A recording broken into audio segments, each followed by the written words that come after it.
Is Selomon. Hi, I'm Shannon Shine. I helped co-create Bring Me to Life. You're in Shine Time Studios, and I'm excited to talk to you about the Bring Me to Life network. And this is the story of how we got started.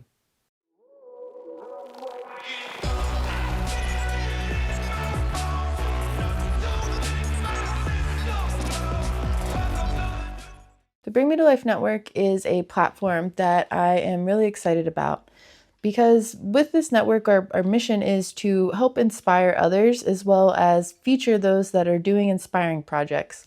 And the Bring Me to Life network started as Project Bring Me to Life. Sometimes you'll often hear it referred to as the Project Bring Me to Life. And that was kind of the baby seed of this bigger vision. And it really started with Silo's journey of experiencing what it's like to step into a creative lifestyle or something that's just not your normal experience. So originally Bring Me to Life was started as a documentary film series that I was posting on YouTube. I had an extreme panic attack where I was starting to question my life. Was I serving my purpose? After that moment, I started looking into meditation. I started looking into the energy centers, astral projection, and it just kind of like evolved into a journey to find what truth was for me. I went on a journey to discover my own path, and I wanted to film it because I felt like a lot of other people were going to go on, their awakening journey, and together, we can feel like we're a part of something bigger. I had a lot of really great experiences out there doing the recording. So in 2012, we went on a crazy adventure, got back, lost all of the footage that I had. So I decided, I wasn't going to work on Bring Me to Life anymore. At that point, it was called Project Bring Me to Life, but I felt like maybe the project was finished. So I left that alone for a few years. In 2014, one of my friends was doing a workshop at a festival called Rootwire, and they were doing it in West Virginia. So at this festival, I actually met Shannon Shine. Silo came to me in the middle of a really hard time in my life, and all I really wanted to do was help people, and I was creating Shine Time. It was my way of highlighting different people and giving them the opportunity to create logos and websites and different avenues of graphic design to really package what they were doing as creatives. For some reason, podcast was a big thing that we wanted to work on together. And we were looking at all the different names that we could choose for the podcast.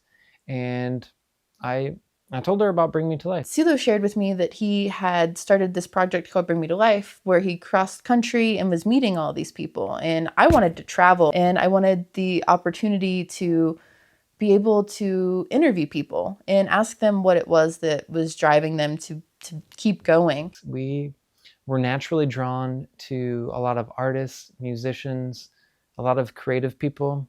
I know a lot of us go through a lot in this life. And me personally, I've healed a lot through art. I've healed a lot through music, through being creative. So we decided to keep the name Bring Me to Life because it felt like that's what we were doing. We were helping people bring their dreams to life through podcasts. One of my favorite things about the Bring Me to Life network is that you can always meet somebody new. We've had the opportunity to connect with so many amazing people over the years. Our very first podcast interview was with Ashton Robertson, Spaceship Earth. And if you go back and you see footage from our first interview, you could tell the quality wasn't great, but what was important was that we were doing it. In the last 10 years or so, we've got to travel all over the country and really touch base with people that I never would have met without this project. We've done hundreds of podcasts since then. We've met a lot of great people, but it's evolved now. It's become Bring Me to Life. So when the Bring Me to Life project turned into the Bring Me to Life network, it was a very unique experience. So with Bring Me to Life, it began to evolve into more than just a podcast. It evolved into an entire community. It evolved into events like the Crystal Chalice Awards. We had this idea that the independent artist industry, music industry, whatever you want to call it, didn't have anything like the Grammys or the Oscars. And that feeling of being rewarded for all the hard work that you put into your craft, there's really nothing like it. And who doesn't want an opportunity to dress up and hang out with their friends and just, be silly and make a memory? And that's what the Crystal Chalice Awards was for us. As big of a part as being creative plays and artistry plays in this world, it doesn't get appreciated enough. So we wanted to give awards to those kinds of people. And it was really unique to make the awards and to know so many people still have them. It was a time of journeying that I really appreciated being able to give to people and just to celebrate and honor them for all that they've done. We also decided to do Shine Online, and we wanted to do Shine Online through the winter because of the winter blues, and it was an uplifting online free event. That's when we started moving more towards online and offering the Shine Online Festival in an even bigger way. We had already had a Shine Online, and people kind of thought we were crazy for trying to create a festival on the internet. But since we had the experience when everybody was locked down in their homes, it really kind of gave us a little bit of an edge because we were ready for the online. I'm really excited that Shannon was a part of it. All the people that have been a part of it have been really incredible, and I'm grateful to keep moving forward. So part of the Bring Me to Life journey has also been creating storefronts and opportunities for artists and creatives. A few years ago, I had one in my hometown of Cumberland, Maryland, and it was a beautiful space called Mountain Shine Creative. I featured anywhere between 60 to 200 artists at any given time, and I really loved teaching them how to brand their products and to elevate their message as artists. And there was a certain time in life where I just got kind of the internal download that something big was about to happen.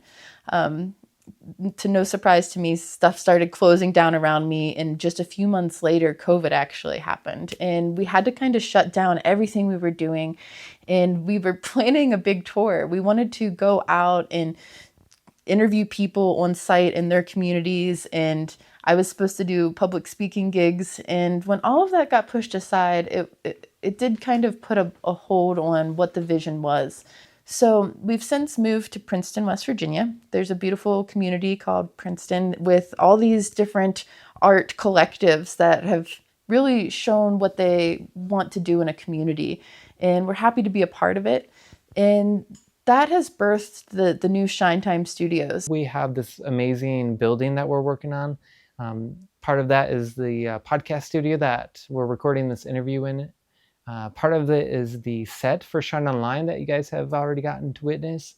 And there's an art and wellness center as well. So the lower portion of it is where we get to host events like ceremonies, gatherings, networking, socials, and also help artists sell their work. But it's also the home of where our podcasts are going to be created, as well as our virtual workshops and some other things to be announced in the near future. There's a lot of great stuff on the horizon with Bring Me to Life, and I hope you all stay tuned because we're going to do some really amazing things.